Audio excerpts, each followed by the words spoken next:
Le 13 novembre 2025, le Parlement européen a adopté sa stratégie en matière d'égalité de genre, c'est-à-dire un texte fourre-tout dont l'Europe a le secret en matière sociétale, qui alimente plutôt la lutte des sexes et le transactivisme qu'autre chose.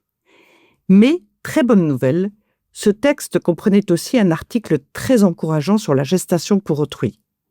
En effet, et je cite, « Il condamne la pratique de la maternité de substitution qui implique l'exploitation reproductive et l'utilisation du corps des femmes pour des gains financiers ou autres, en particulier s'agissant de femmes vulnérables issues de pays tiers. » Et le Parlement appelle même la Commission à prendre des mesures pour contribuer à mettre fin à ce phénomène. En outre, ce mercredi 19 novembre, une conférence exceptionnelle a été organisée au Parlement européen sur la GPA, dans laquelle j'intervenais moi-même avec d'autres experts et représentants d'ONG venus de France, Italie, Espagne, Irlande, Croatie et des Pays-Bas. Olivia Morel, qui est née d'une GPA, est venue témoigner de la douleur de la séparation d'avec sa mère.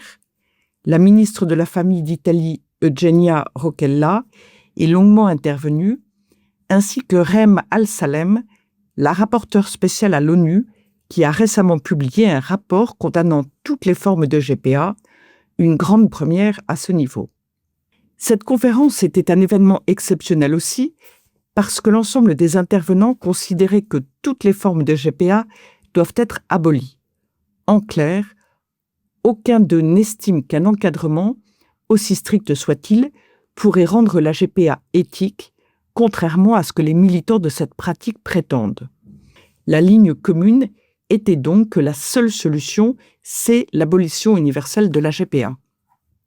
Autre grande première, aux côtés des députés européens organisateurs de l'événement, issus du parti de Giorgia Meloni, des députés européens des groupes PPE et Patriotes intervenaient aussi. La lutte contre la GPA a ainsi eu pour incroyable effet de réaliser une union des droites, du moins pour ce temps d'une journée au Parlement européen. Les auditeurs, députés, collaborateurs, administrateurs et hauts fonctionnaires du Parlement européen ont été nombreux à suivre cette conférence, un autre signe de la réussite de cet événement. J'ai en revanche noté pour ma part que les médias semblaient être tous occupés ailleurs.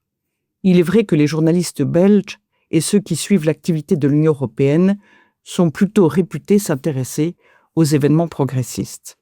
Quoi qu'il en soit, ces avancées dans la lutte contre la GPA sont véritablement historiques.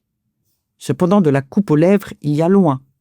La bataille sera encore longue avant de parvenir à l'abolition universelle, et d'autant plus que ce marché est désormais estimé à plus de 20 milliards de dollars. Mais au moins, en la matière, l'histoire semble aller dans le bon sens.